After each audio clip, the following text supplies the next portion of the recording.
Hi, everybody. Welcome to this edition of Voices for Vape. Tonight, we have a panel discussion of advocates from the Southeast Asia region to discuss the WHO Global Tobacco Epidemic Report and also to discuss about the regional meeting that is currently happening right now. But first, we'd like to add the panelists if we would. Johan Sumantri, Garen Kartasamita, and Asa Salagupta. Hello, guys. Thanks for joining us. Much obliged. Garen, can you hear us? Yes, I can hear you. Okay, just checking. First, welcome again, like I said, and thank you for joining us. I want to make it very clear to the audience that the regional meeting of the WHO that is happening in Southeast Asia right now is not directly about tobacco control. And the reason we're having this meeting is because the main issues that they will be discussing are the health of people living in the Southeast Asian region. And they have noted in their agenda that after COVID, obviously, and communicable diseases, their main priorities are cardiovascular and respiratory health. Now, this does tie into tobacco harm reduction and safer nicotine products, because as we all know, those products can assist countries with bringing down the numbers of people who get sick and eventually die from those diseases. So I just wanted to make that very clear. I also wanted to make it very clear that the Conference of Parties that's going to be happening for tobacco control in November, they have deferred any discussion or decisions on tobacco control and will be having those decisions and discussions and make decisions in 2023. This gives us a very good opportunity, an extra 2 years, to advocate and plan and strategize on how to deal with what's gone on in this tobacco control report. So, without any further ado, I would like to ask you guys, have you read the Global Tobacco Report from the WHO? Yeah. Okay. Yeah. Asa, I'll start with you. Can you tell Okay. us how that report is going to affect your advocacy there in Thailand? Let me start by saying that the advocacy in Thailand is very difficult since right now the laws are still the same. Being that for those who came from other countries or who doesn't know the situation in Thailand yet, electronic cigarettes or heat not burn or other tobacco harm reduction products are prohibited, meaning that you cannot import, you cannot distribute, and you cannot manufacture. And even before this came out, or any news, or even if there are anything come from anywhere, some of the doctors that causes all these prohibitions will still use like old news and I can't really call it scientific researchers, but they will probably find a way to twist and do some kind of misinformation and ended up saying that, hey, see, this is what WHO is saying, and this is what WHO wants or make us do. We have to do what WHO says. So pretty much, I don't know. So pretty much it will keep on going like this. Okay. Now, Johan, I wanted to ask you something. Now, Indonesia is actually not a signatory to the Framework Convention on Tobacco Control. So I wonder, does what the WHO says about tobacco control and safer nicotine products really impact you there? Actually, WHO stance and position on vaping and other ENDS product will influence policies, of course, related to tobacco control in here Indonesia. But it's not always direct impact because Indonesia is not yet signed the ratified framework convention of tobacco control, FCTC. Although there are policies that imply stricter tobacco control law will be treated as similar as vape or e-cigarette in Indonesia. And currently, government of Indonesia is on process to revise the regulation 109/2012 concerning material that contain addictive substance in tobacco product. And actually, now we are still in progress in creating Indonesian standard of product, vape product. So I think it's a good move from Indonesian government. So ENDS will be growing up in here. Okay. Now, I haven't forgotten you, Gurian. Hold on. The meeting that they're having this week, okay, and they're having a virtual meeting, and this is the interesting part about this virtual meeting, okay, is that even though they're not going to be discussing tobacco control and tobacco harm reduction, people are allowed to submit written submissions on everything that relates to the issue, which the main issue right now, like I said, is cardiovascular and respiratory health. So my question, I'm going to ask you, Garin, this question. When you guys have been working towards getting the regulation there in Indonesia, have you guys been focusing and promoting and explaining to the people that you're dealing with how these products can assist with that policy issue? Oh yes, we always focusing on that. We always explain to them the profile and risk of the product, the benefits, also, so the government may fully understand about the product and can create the better regulation for us. Okay, yeah, because right now, or last week, I should say, they had the APAC meeting, which was virtual but based in Thailand, and every anti-tobacco harm reduction person that you could possibly think of, specifically someone from the United States and someone from Australia, I'm loath to say their names, they're like Voldemort, were present at that meeting. And, it's very concerning that it seems that there is another individual whose name shall not be mentioned, has so much control over what is going on in the WHO and in the tobacco control space. Now, my question, I guess, and any of you can pick up on this, is how do you feel is the best way to counteract that in your country? Especially, like, for example, what happened in the Philippines, and it came out that Bloomberg Philanthropies was heavily involved in trying to influence their legislation. How are you guys going to be able to deal with that or address that with your governments?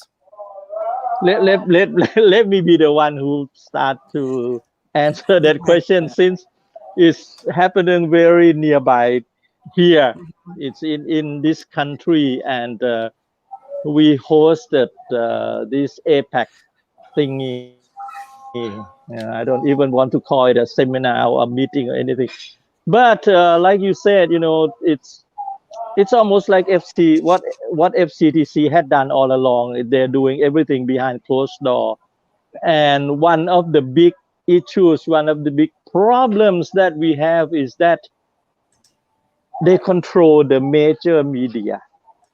All the big channels, the big TV channels, radio, and especially social media. Since, people nowadays, especially younger people, and even for older people, not people in the mid generation, but the older ones and the younger ones, they consume so much social media, and social medias are being controlled by this small group of people because they have lots of money.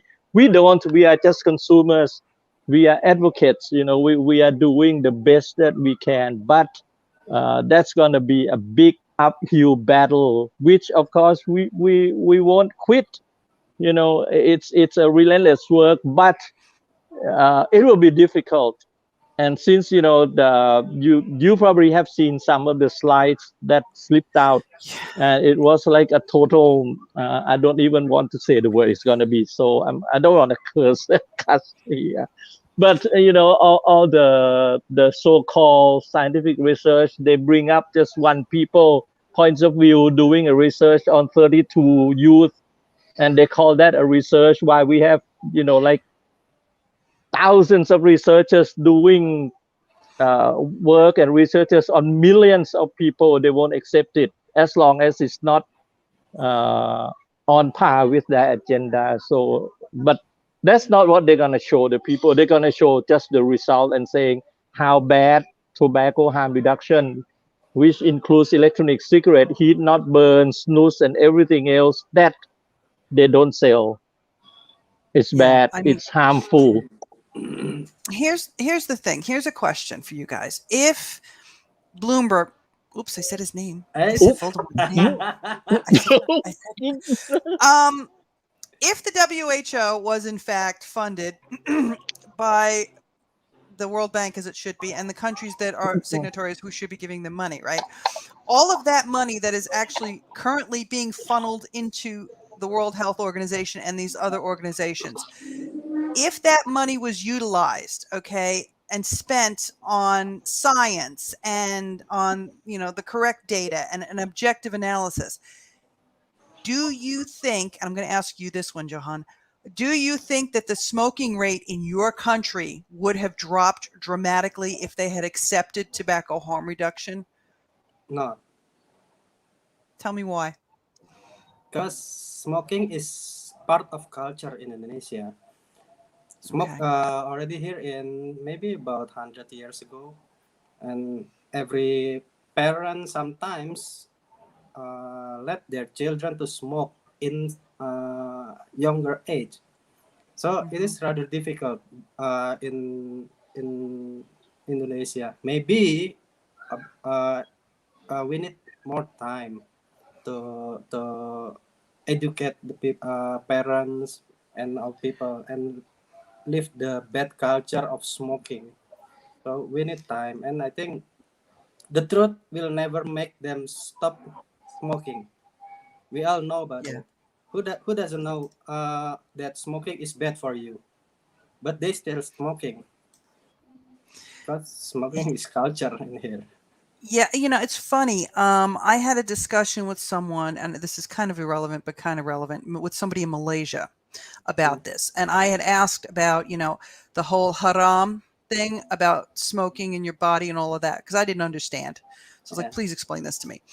And one of the things that he said to me was, you know, yes, it is haram, but it's so entrenched in the culture that it's normalized to the point, you know, that this is what we do. It's a social thing as opposed to anything else, which if you think about it, vaping is similar to that. It's a social thing. You know, people that do the same thing and get together, and what do? They hang out, they vape, like we can vape here, right? But the concern is, and I mean, I don't know if you guys share this, is that, you know, the more governments, and I'm pretty sure Indonesia does have tobacco interests just like Thailand. The more the governments are engaged in the tobacco industry, the less chance there is that people are going to see that the alternative is a better option for them. So my question then is, how do you approach that context to get people to understand that this is just another option, and therefore, you know, I hate to say this, it can exist side by side and it could be a replacement. How would you address that? Who? Me. Whom you trust? Yeah. Karin, you can do it. Yeah. Either Please, one. Johan. You first. Hey, Garin. Okay. Talking about the war ground, yeah. We are better in social media than the anti-vaping group, but we have similar power in online news and some of that. So in the top level of government, we have Ministry of Finance at our side. They have Ministry of Health at their side. Now at the present, we have Ministry of Industry also in our side. So this situation give us more confidence to educate the people in Indonesia that they know that smoking is dangerous for their body. They know that it's part of the culture also. They know it. but many of them try to quit. That's the point, that many of smokers in Indonesia are trying to quit, but quitting of smoking is hard, just hard. You know? So what we need to do is to inform them that there are easier way, there are options, there are alternatives for them to quit. They can try to use vape. They can try to use heat not burn product, etc. That's we always try to educate them from time to time. And they seem receptive to it, which is a very good thing. Now, I know, Asa, you've had those engagements with government officials in Thailand as well. And how well has that been going for you? Is there progress there? Yes, fortunately. What's the exact word? Well, I'm gonna just say the meaning. They have just set up a subcommittee to reevaluate the taxation of tobacco products, including how to tax electronic cigarettes. Now that what that means is I'm part of that I'm part of that committee, and it was hosted by the Ministry of Commerce, who was the originator of the ban to not to import. So I should say it's a good news, but I'm gonna have to be at the parliament every Wednesday morning. Yeah. And this is today is the second time already, and things are looking much better this I would say this month, because we just started, and hopefully, yeah, I have been talking to the director of Ombudsman, and had been talking to many senators, many House representatives, and most of them kind of agree. Well, actually, more than half agree that we should do something. We should get vaping out of underground market, black market, and bring it on the ground, so the government can tax reasonably, of course, because I had said that if you tax it too much, and if you tax it as much as regular tobacco cigarettes, which is 20 and 40% according to the price, you're gonna drive everything back underground, and it's gonna be much harder to control. So it had to be reasonable. We're not asking that, comparable to the harm that it caused. Then it would mean, like if tobacco cigarettes, the regular cigarettes cost 100%. We are 95% safer. They should charge like 5% of what you tax cigarettes. No, we are not saying that, but we're saying that if it's reasonable and acceptable by the market, by saying market, I mean like the merchants, the sellers, and the buyers, then it's going to be easy to control. So things are really, really looking up in Thailand. I should be hip hooray, like, but the news just came like this few days. So That's like excellent. last night I just received SMS said this morning I had to be at the parliament to be at the meeting, and the meeting went quite well, and looks like it's going our way finally.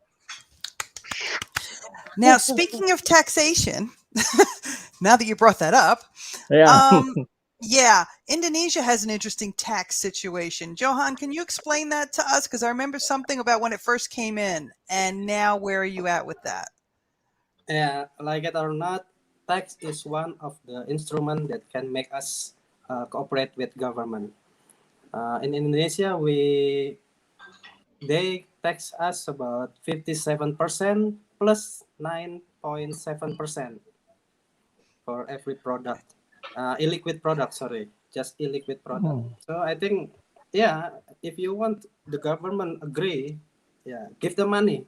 I think that's the I solution. mean, yeah, and especially now when you think about all these governments and the amount of money that they're losing because of the economies because of what's happening with COVID, right? Yep. Yeah, yeah, And you know how the anti are using the COVID to kind of try to push us away. We could turn around and take that same thing and say, hey, listen, here's a revenue stream for you. I mean, it sounds crazy. To a Yeah. Western mindset, that sounds like an absolutely insane thing. But for us here, it actually makes sense because it's not so much the financial cost per se, it's the access and the safety. Because if you've got a black market, you have no control over product quality. You have no control over what's in whatever you're buying. Okay. Mhm. If you've got a regulated market, you have control over that and you can tax it. Mhm. I mean, and that's kind of the way of the future. And I mean, that I think as we're strategizing and planning for what we're going to do in the next 2 years, now that we kind of have a somewhat of a reprieve, and I put that in for the obvious reason, Yeah. that's one of those things that maybe we should push, and say, hey, listen, you guys, economically, this could help you. This could help you so much. You could get so much money. And ultimately, like Asa was saying, as long as the tax isn't so exorbitant that Yeah. vape is more expensive than cigarettes, Mm. that may make it easier for people to transition. Garin, what's your thought on that? Yes, you're right. That we spend 57% on excise and 10% on the final VAT. So we give a lot of money to them, and this should support the economic of Indonesia. But that's why that's why we have the Ministry of Finance beside us. That's the reason. That's the main reason. So, but in Indonesia, the government, every ministry has worked in different, might have a different vision on the same situation. Like our Ministry of Health is always look into WHO meetings, and they always look into the WHO suggestion, like that.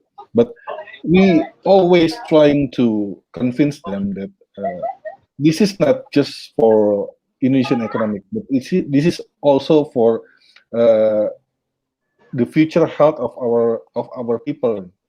That we can reduce the smoking prevalences in Indonesia by using the this is 95% less harmful than conventional cigarette, and we also push for another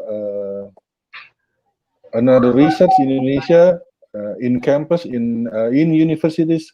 So we hope they will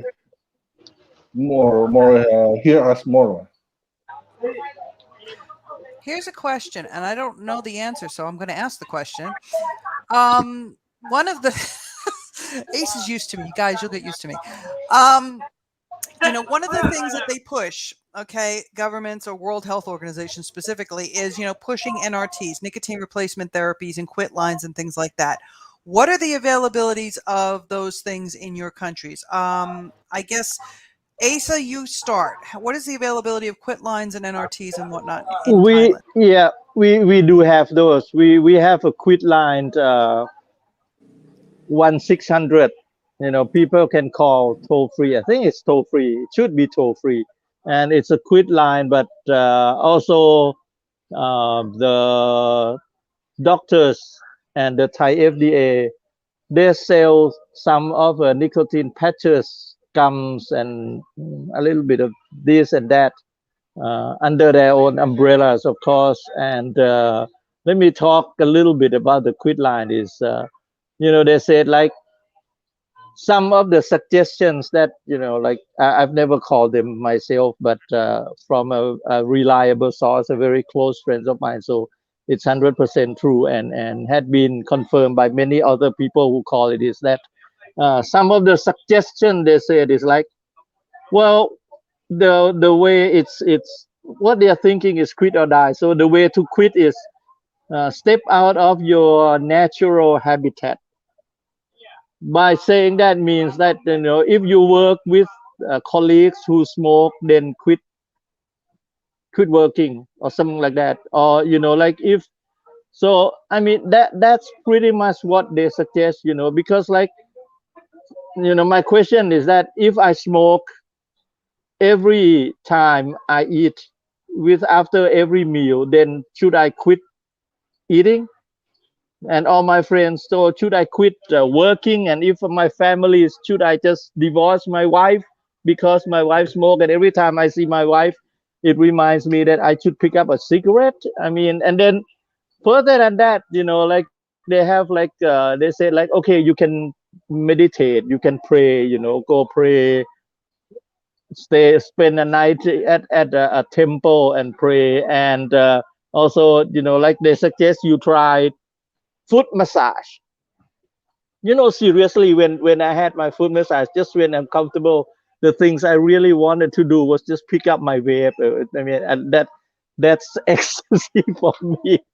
So, and also, like they said, well, try chewing lemons, and you know, like, excuse me. So those are some suggestions from the quit line here in Thailand. What's Oh, it I'm like in serious.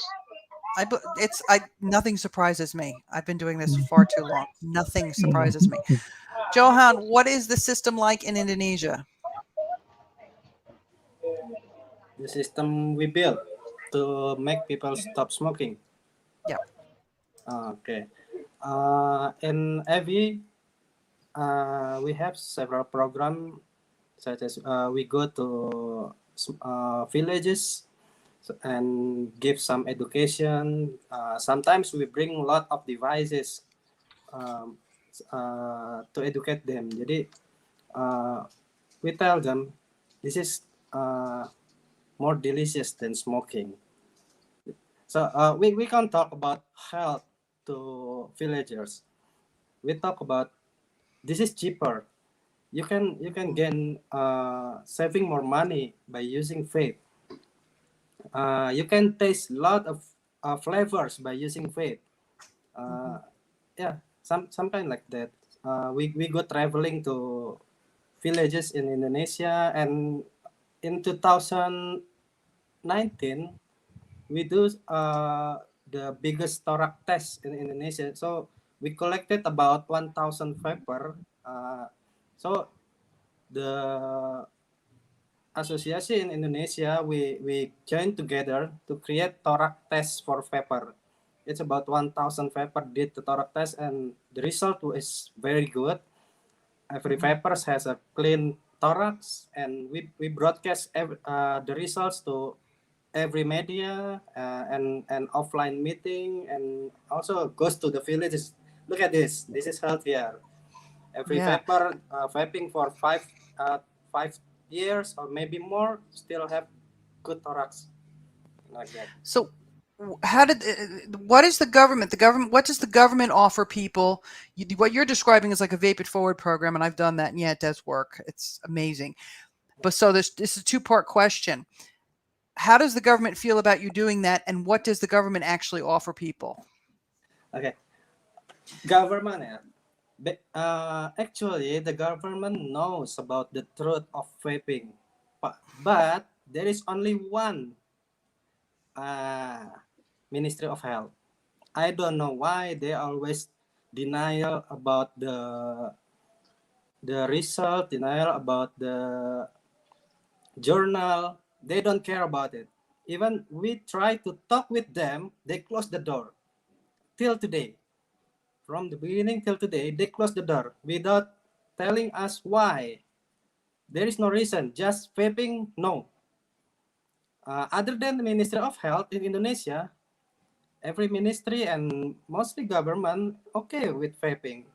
Even our policemen or army, they are vaping in Indonesia. So no problem actually, just Ministry of Health without no reason. That you know what, it's not in this region, but they've got the same problem in Australia. It's the same thing, and now they're going for medicalization, and that's like the worst possible thing you could do. Garen, what is there a quit line in Indonesia? What is that? Is there like a number somebody can call? Somebody can call for?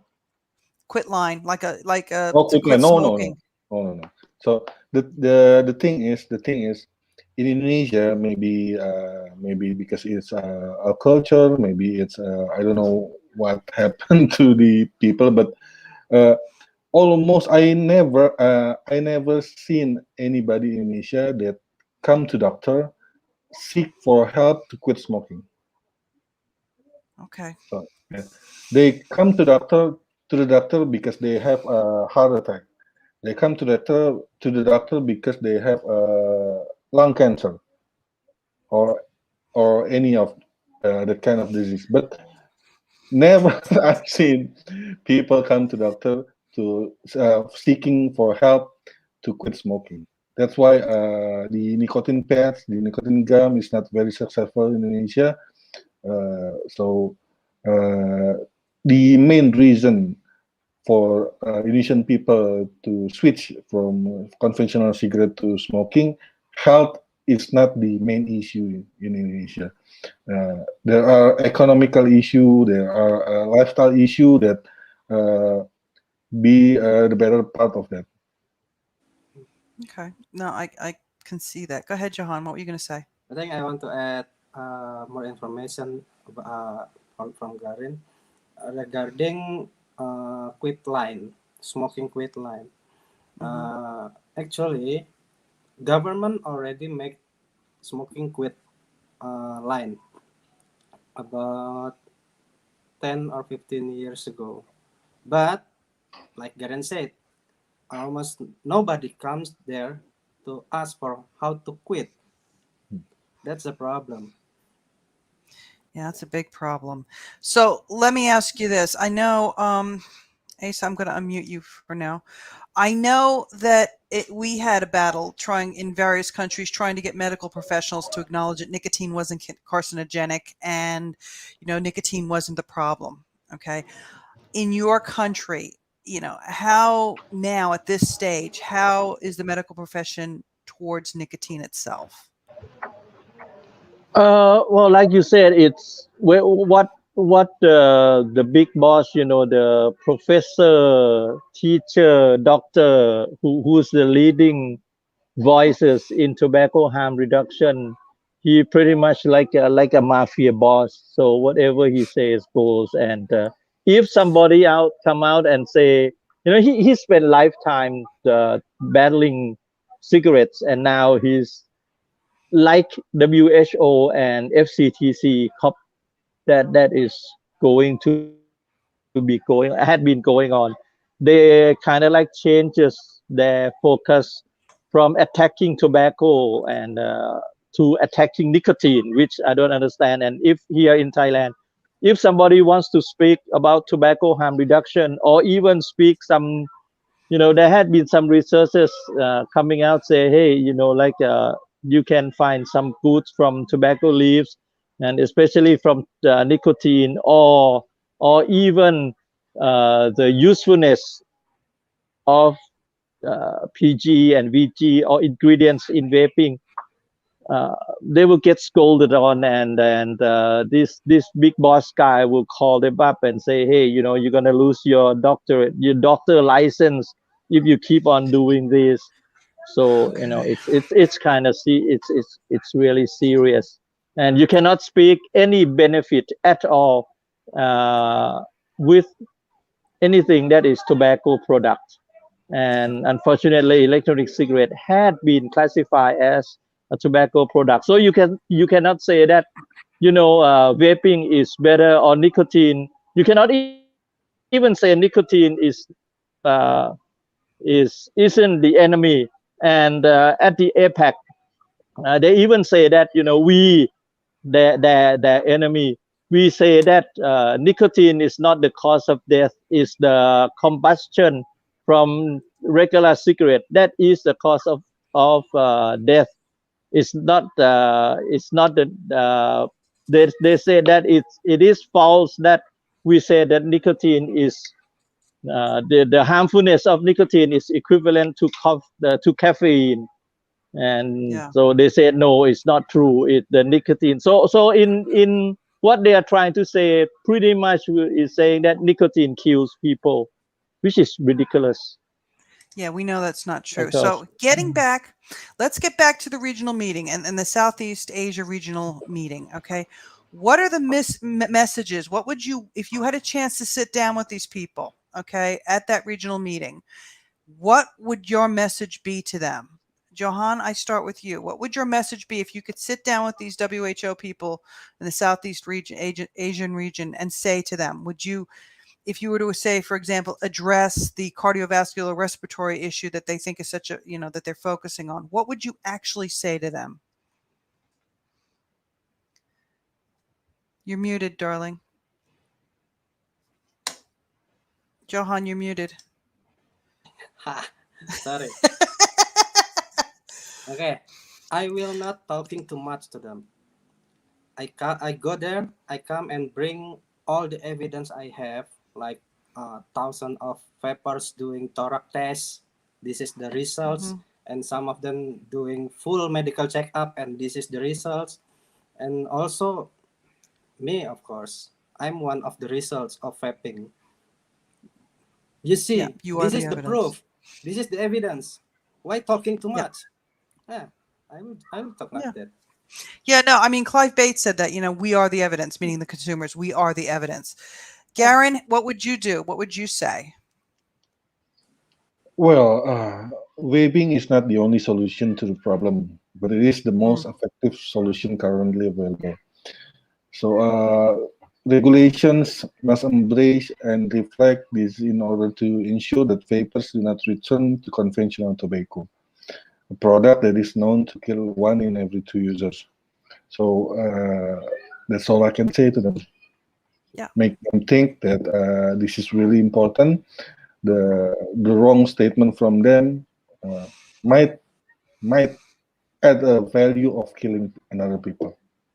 Well, yeah, and I think that going forward, I mean, and this is maybe we all work together on a plan on this. If we know that their focus is the cardiovascular and the respiratory illnesses, all right, maybe along with everything else that we've discussed, including taxation and we are the evidence, maybe we need to focus a little, not that we're scientists or anything like that, but I like what Johan has said, and Asa, I know you've done it as well with the x-rays and the medical tests.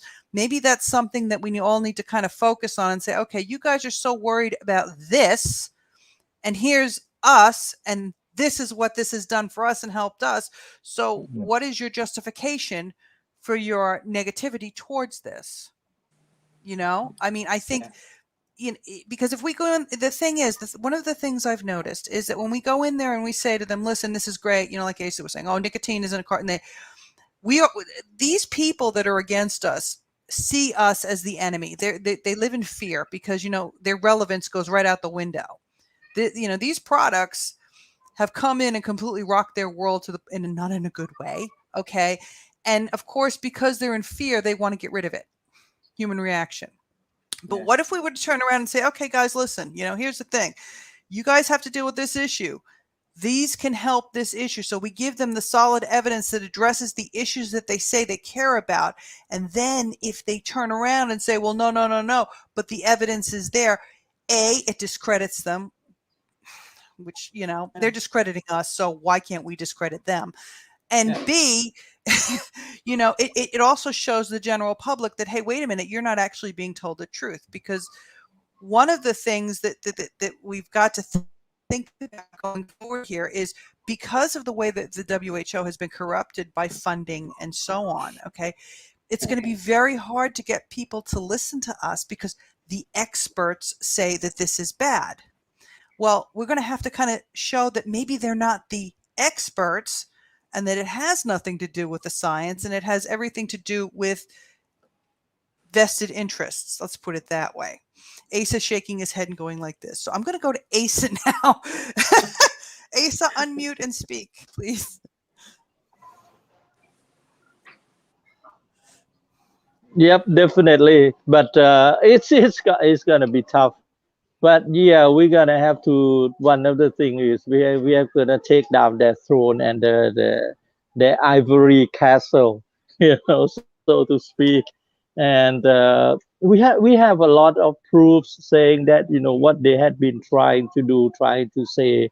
I mean, one in a way, I kind of see their ways also. One of the doctors had slipped and said that he doesn't care whether if it's like 95% safer or 98 or even 99.9% safer, as long as it's not 100% safe, as long as it's not something that WHO come out and say, hey, okay, we as WHO guarantee that it's 100% safe, which of course WHO is not going to say that, not even for drinking water.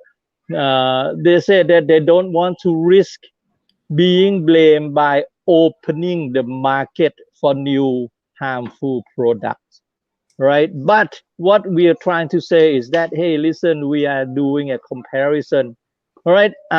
We will not say a word. If you ban regular cigarettes completely, you cannot import, you cannot distribute, you cannot manufacture regular cigarettes, then of course electronic cigarettes is out of the question.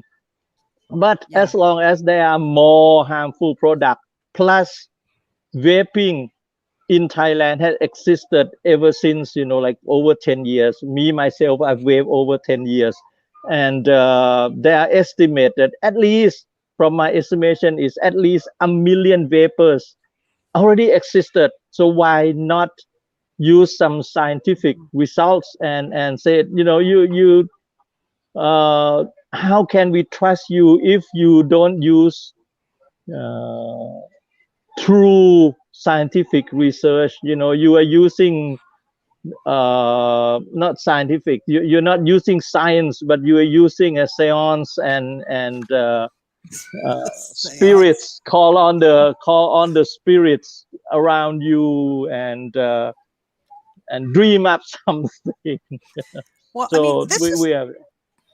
this is something that's interesting. I don't know I know Asa, I know you're aware. I don't know if Johan and Garin are aware. Are you guys aware of the SRNT 15? Former leaders of the Society for Research on Nicotine and Tobacco, 15 of them wrote an article, okay?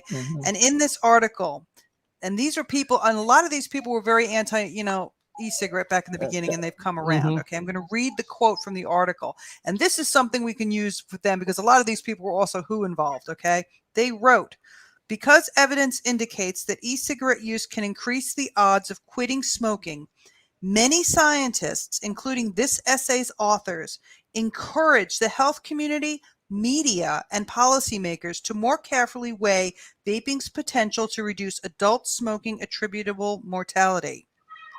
Okay. The article also goes on to address indirectly the reasons that the WHO FCTC are recommending restrictions and outright bans on safer nicotine products, such as the health risks of vaping and the likelihood that vaping increases smoking cessation. The principal concerns about youth vaping and balancing concerns about risk to youth with potential benefits for adult smokers. All of these are the reasons the WHO is recommending the bans and restrictions on safer nicotine products. So basically it comes down to, it's so disruptive to the modus operandi of how they operate. That's why they don't want to deal with it. Okay, so actually they are not fighting the harm. They are fighting the vape. Trust me, they are fighting the vape, not the harm. Because what? Every science, every research needs evidence based on evidence base. Okay? Yeah. And vape has a lot of evidence, journal. Maybe if we ask every vapor doing what, we have millions of vapor as evidence. So I said they are not fighting the harm. It will bring harm to people. No, they are fighting the vape without reason. I don't know what. I think what they're fighting is they're fighting the change. I think that like I said, their relevance. If you've been doing the quit or die thing for 20, 30 years and you're towards the end of your career, okay, and this thing pops up, it's a scary thing because now you're not relevant anymore. I mean, that kind of explains the first two Voldemorts that I didn't mention. Not the Voldemort I did mention. That is kind of their MO, okay, is they've spent so much time and so much energy going against tobacco. And now that they've been handed pretty much by the WHO nicotine, and we know why the WHO is going after nicotine. So we have to attack it at its source. We have to attack it. Hey, listen, you guys said unequivocally, we're going to follow scientific evidence. Well, then why aren't you doing it? And we have to kind of hold them to account for it. And that's why, in a way, it's kind of good that we've got an extra 2 years before the next COP. But we've got to, stay on our toes here, because I kind of expected that they would do this with nicotine. I was like, that'd be really crazy if they did. But when they did it, I wasn't that surprised, because they'll do anything to keep the status quo. Meanwhile, if it's supposed to be about public health, and now you've become public harm, and we need to call them out on it, but we need to get the public to see it as well. Because like I said in the beginning, experts, they see them as experts. Well, they're not expert, So any final thoughts? Garen, do you have any final thoughts you would like to say to anybody? Well, there's a lot of issues, a lot of factors to make them to realize that vaping is the solution for the future. It can help people. It can help the country's economic, and lot of good things can achieve from tobacco harm reduction. So we believe that we could see vape as the same as we see the electric car and other harm reduction product. So it has to be treated not equal to the conventional product. They have to see that. They have to know that. They have to support this. They have to change their thought. That they have to listen to us more. Yes, we are not the researcher. Maybe we are not the doctors. Yes, maybe, but they cannot.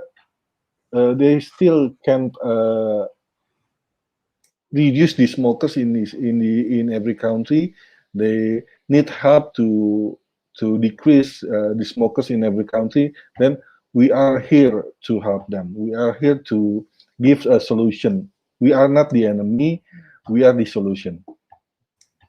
Excellent. Johan? I think what Garen said is the enemy. He nailed it, didn't he? You nailed it, Garen. That's my answer, bro.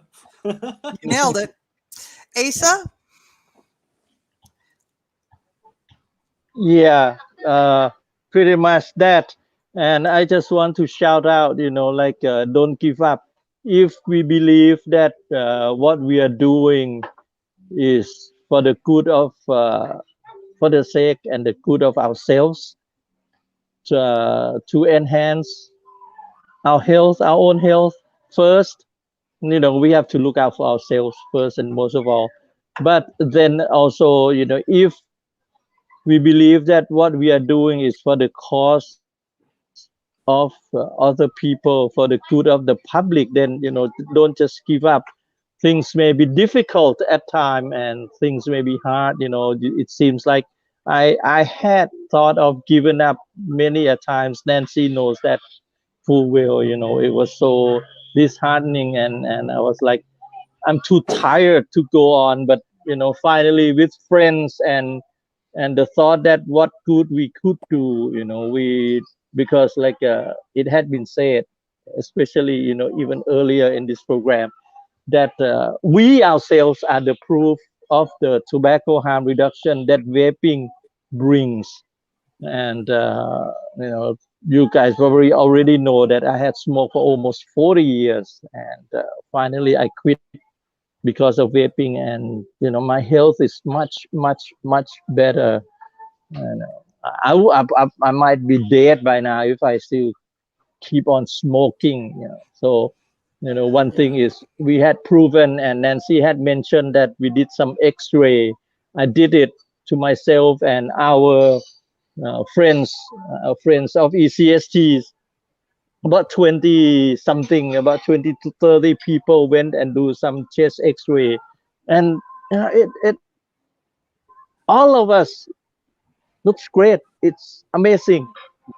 Some of them are like me, they see spots on the X-ray film before when they were smokers, but now all the spots are gone. I mean, it's a miracle even, so just keep on doing what we believe is right and for the good of the people, and just don't care. I don't right now, I don't care that, for all those doctors saying, they care for the health of the public, be there ministers of whatever positions, but we are the voices, we are the people, we need to stick together. That's why Nancy came up with Voices for Vapes.